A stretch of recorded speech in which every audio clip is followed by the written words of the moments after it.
What's up guys, and welcome back to the first camper van video of the year.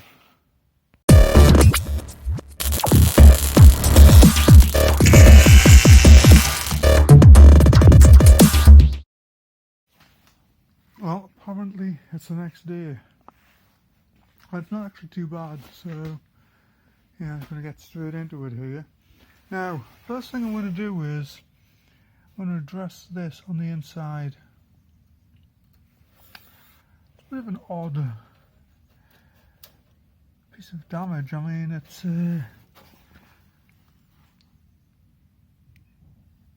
is actually split.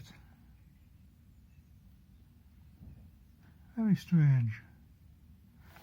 That's supposed to... No, that's not... Surely that's not supposed to be there. It does appear to be actually where the quarter light is. I wish I had another... I could see another door stripped down for reference, but I don't think that split is supposed to be there, so I'll pull the two pieces flat and just put a little bit of weld on there and call it good. Smooth it, and then we'll move on elsewhere. Spin the door around, get on with the other side. I've got it sitting over here against the wall basically, so it's just not up against the van, so I'm not getting any grind or ash or anything over there. Yeah, here we go. So looking more closely at this, I think what's happening is, my guess is that the door mirror has taken quite an impact, because it's split there and there, and the door mirror mount is usually just there, and this is all, I can feel it, it's all misshapen and just gnarly. So yeah, I think that's probably what's happened. It's took an impact and it's just split the metal here and here. This bit's going to get cut out anyway. I do have to replace that, but let's get this done first. Okay, so I've got it welded up there nicely, but it is blowing through because the metal is just so thin. So what I'm going to do is I'm going to leave that for the minute, and then I'm going to move to this side. Obviously a lot of bondo in here. I'll probably be cutting this whole section out. Oh, it is quite a difficult one because it is a multiple compound curve, and you can see, I don't know how well you can, where we at. You can actually, camera's not picking it up, but yeah, this whole section is just gnarly. At this point, to be honest, I wish I could pick up another door. So, cleaned a lot of this back, and that there is approximately where I'm going to cut it out. I want to take as much of the original metal out, I want to take as little as the original metal out as possible. And yeah, I think this is a good place to start. All of that's in there is loose. So yeah, let's just get that cut open and see what we've got. So I'm on making a filler piece for there, which I've obviously all got cut out. But something I have noticed is that, if you look there, basically from there, and look at this side, this basically tapers in. So I need to make some adjustments to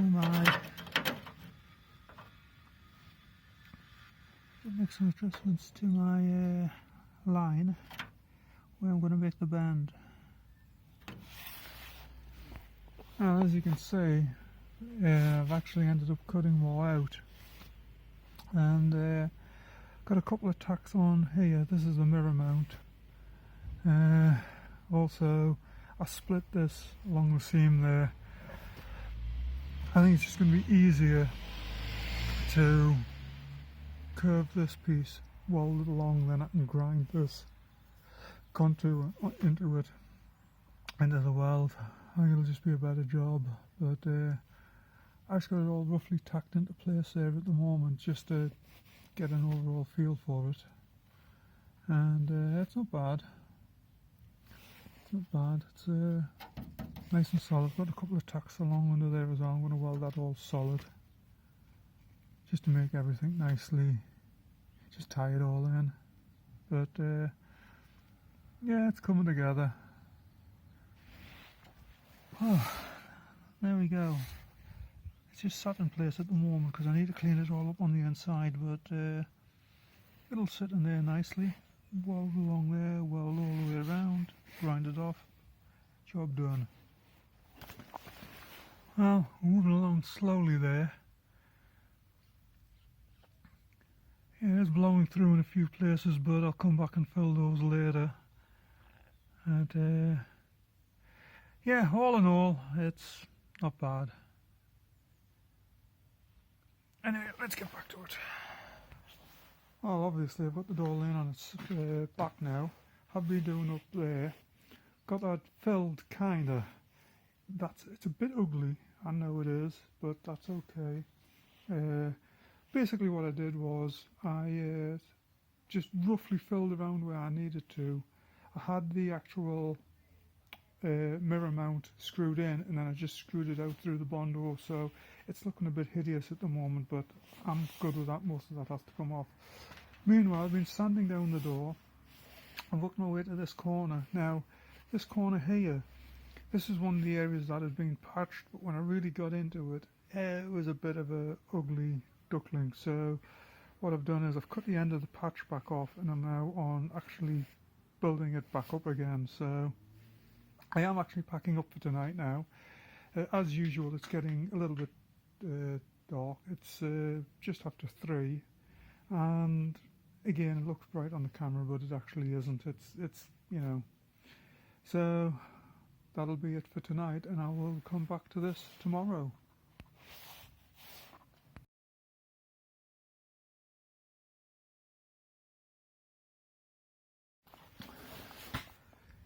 Well, I'm at it again.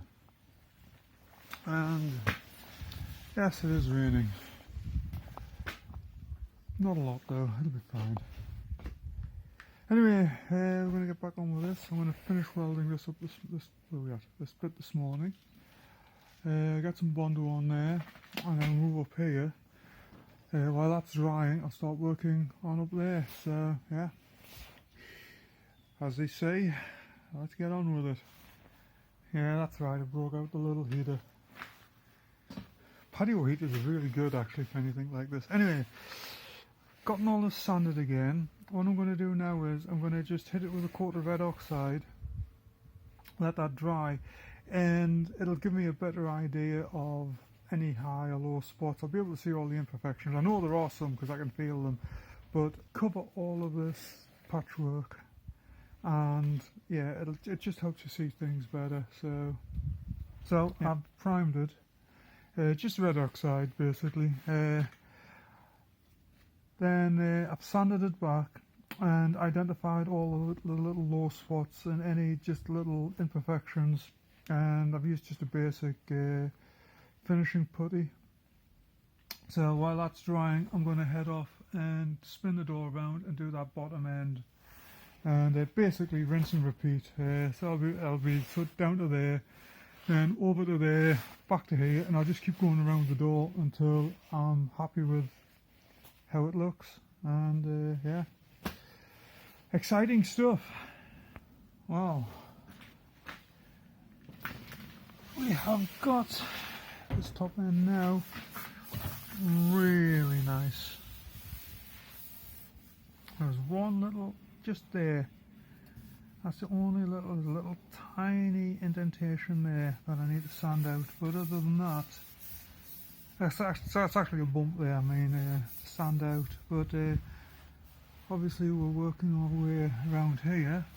Got that corner done, that corner's flattened down just nicely, so I've just put a fine skim along here just to get this edge of this door nice and even, and then I'm just going to basically work my way around, and then I'll start working in the upper frame.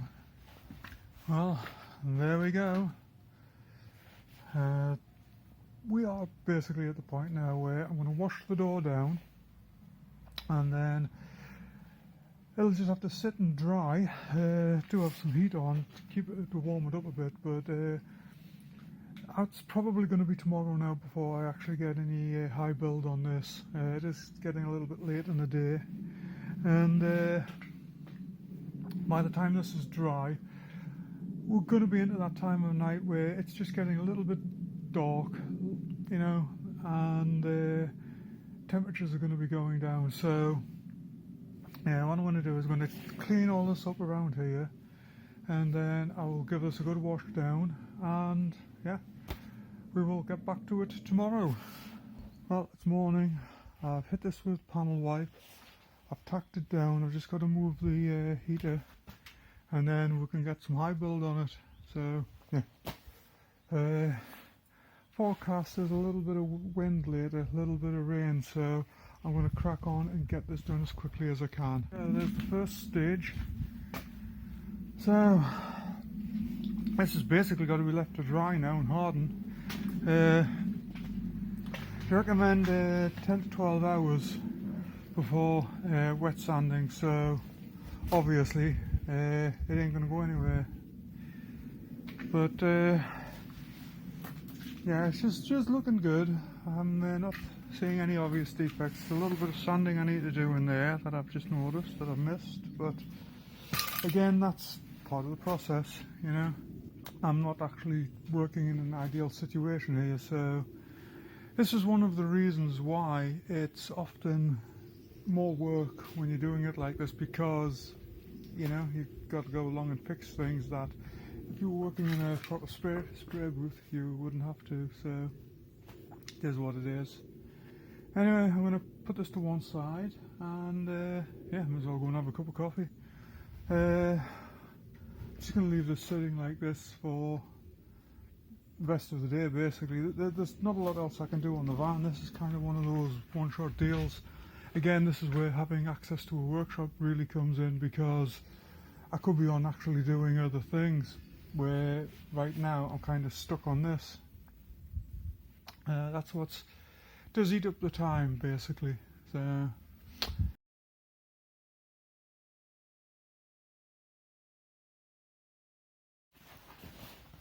well, it's morning once again.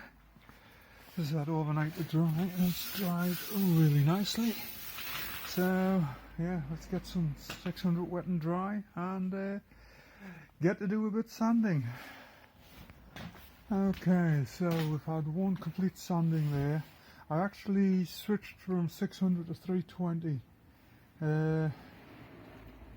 but a couple of little areas to skim. Now, in case anybody's wondering, this filler is designed to go over paintwork, so you know, don't panic. Yeah, I went back to 320.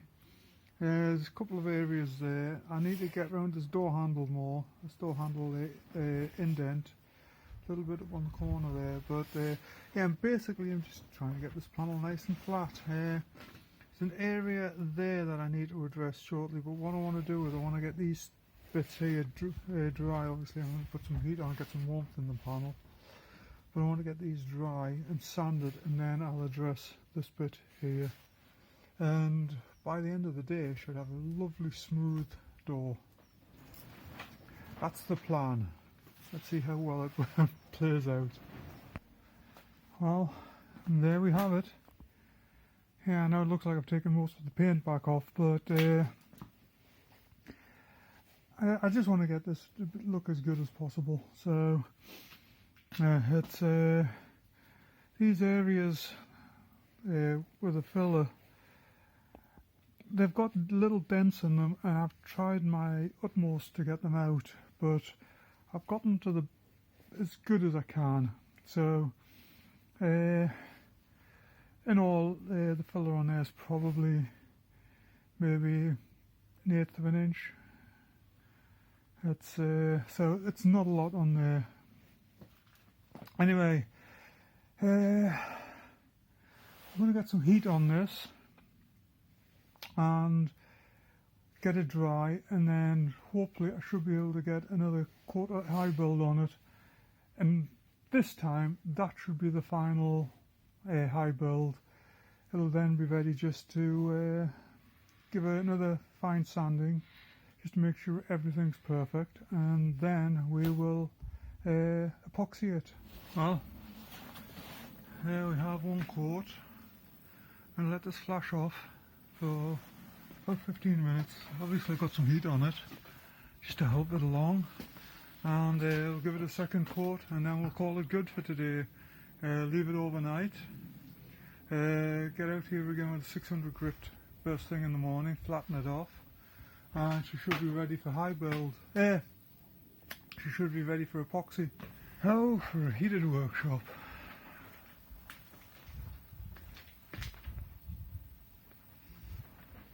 But she's coming along there okay, so... Well, she is flashed off quite nicely there. I have given her a second coat there. Basically just used up what was left in the gun. I mixed up enough to do this panel basically. So, I have actually run into a slight problem. Ran out of thinners, reducer. Oh, it's starting to rain. Anyway, I phoned the local store up and they can't get any, they won't have any until tomorrow afternoon. So, that's basically written off most of tomorrow. And yeah, the joys of living in the back end of beyond. So, I think rain or is it a little bit of sleet? I don't know. Anyway, I digress. So, I'm still waiting for a reducer. That should be here sometime this afternoon. But just to try and get things moving along a bit, what I'm going to do is I'm actually going to just start on this panel. Now this panel's already up to the point of epoxy. It's basically all done. So what I'm going to do is now is just attack it with a Scotch-Brite, just to make sure there's no little dimples or anything like that in it. And calm down. And yeah, take it from there. So a bucket of water, some soap, and let's grab a Scotch-Brite. That's the first part done. Just going to work my way along the rest of the van now, and yeah, hopefully by this afternoon I should have some reducer. So, and then basically I'll just get this prepped today, and then tomorrow I can come in and then I'll get the rest of the epoxy done and some clay, some base coat. Well, packed everything up there. It's getting on a bit now, so I'm going to head off into town and grab the reducer. So by the time I get back, there'll be nothing else I can do tonight. So I've just tidied everything away there. But yeah, I've got all this hit with 600 grit. I feel I can feel something just in there. Oh, I'll have to come back to that tomorrow. Anyway, the rest of it's all been hit with 600 grit, and other than that one little defect that I've just found. But yeah, we'll get back to this tomorrow. Anyway, I'm off.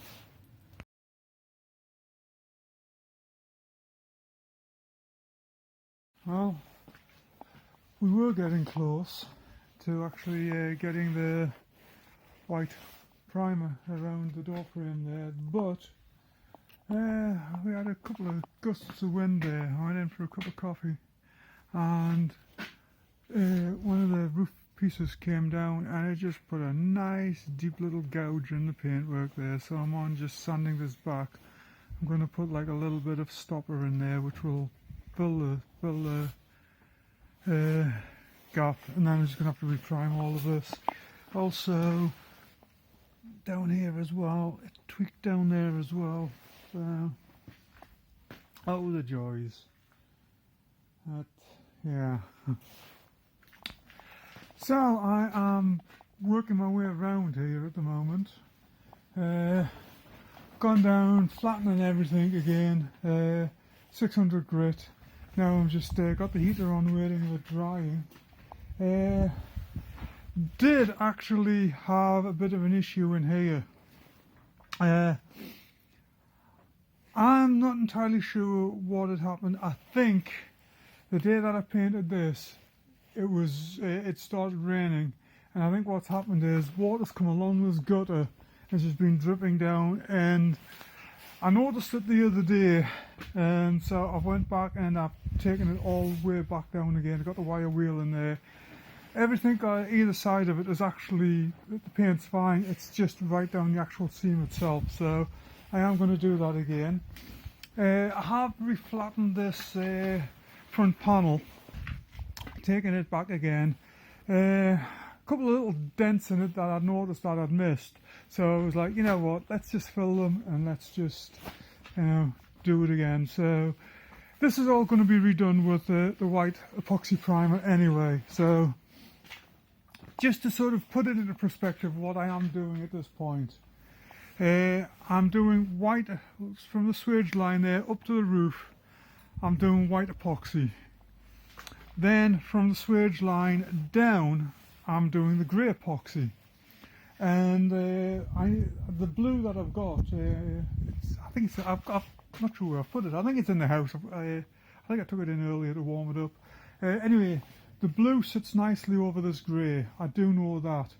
But when I was using the little paint tester, it was taking a lot of base coat to actually cover this. So I figured, you know what, let's just go back and prime it all with a white epoxy.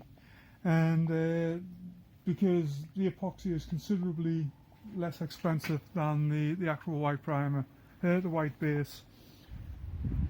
So it will get the white epoxy on, then I'll go back over it with the white base, and yeah, she'll look good. But I think I mentioned it earlier, I am going with the darker teal. I've looked online, I've asked a few companies if they could match the mint green that I liked, and most of them are saying no. I have had one come back and said yes, they could do it, but it's extraordinarily expensive, and it's way beyond the budget of this van, and in all honesty I would never make it back. So I'm going with the darker teal. It's a little bit lighter than what's on the Transit, and I think it's going to look superb.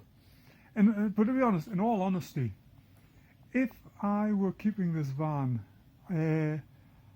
I would do it. I have seen one of these done in a black from the swage line down, the centre section done in silver, like a really dark metallic silver, and then the roof done in black. And I would do that with a dark red, like a maroon interior, and I think that would look absolutely phenomenal on this. But, and here's the but, as I've said in one of the previous videos, I am actually building this now to sell to fund a business, and unfortunately, just moving that heater along to there a moment, unfortunately that kind of limits what I can do. I've got to go with what's popular, and the teal and white, or the blue and white, I've done a little bit of research online, and hands down they're the colours that people keep coming back to, saying, oh no, it's got to be done this colour, it's got to be done this colour. So unfortunately that's just the way it is, but who knows in the future. I might actually track down another one of these to do for myself. I'll be honest, I've never really had that much interest in them. This is the first one I've ever done, and actually I get it. I get why people like them. It's not the fastest, it's not going to handle well. I mean, these are old vehicles, so you know, but honestly, I get it. I get the appeal, I really do. And it's somewhere somewhere down the line, I could see me building one of these for myself, and I already have ideas of what I want to do. I want to do the big and little wheels. So, you know, maybe 15s or 16s up front, lower the front end, do one of the drops on it, and maybe something like that, 9 by 17s on the rear, give it like that sort of nose down, ass up stance, and of course black and silver with a burgundy interior. But that's for future John. Yeah, there's a couple of other projects that I really want to get my hands onto again. I want another F250 as well. So, unusual pattern there. Yeah, anyway, that's enough of me rabbiting for now. I'm going to leave this to dry, go and have a sandwich, and then come back and we'll start getting some paint on it again. Well, we have run into a problem which has basically stopped me dead in my tracks. As I mentioned earlier in this video, it's actually a few days ago now, I'd ordered white epoxy primer, but it arrived, stuck it to one side. I did not open the package up. I should have done. I think you know what's coming. Yeah, it's got grey primer in, grey high build, instead of white epoxy. So, I've just been into eBay, where I bought it from. Company that I ordered it from is not there anymore. The eBay store is gone, the URL is gone, and everything. So I have contacted eBay asking if I can get a refund, but I doubt that's going to happen because the company seems to have up and vanished. So what I'm assuming is that they were just dumping old stock and they were just sending out whatever they had. Or it may have been a legitimate issue, I don't know. But anyway, I don't have white primer, all I've got is grey, and this is kind of, yeah, really messed things up. It has really messed everything up. So at the moment, so that I don't have bare metal, what I'm going to have to do is just give this a quick coating of grey primer, which, yeah, is not ideal. Like I said, I was all set up to spray the epoxy. Oh, yeah. yeah. Not a lot I can say other than let's just put some grey on this and then sort this out when we've got the white primer. Well, a few days have passed and I'm still waiting on paint being delivered. So I'm just going to wrap this video up at this point. I mean, there's no point in waiting. I am shooting something on the compressor, and so that should go out next week. My apologies, I probably won't have another video on this for a couple of weeks. Just the way it is, reducer, now paint. It's just been a case of just do a little bit, wait, do a little bit and wait. So anyway, with that in mind, I will say farewell for now, and come back and see me sometime. Have a good one.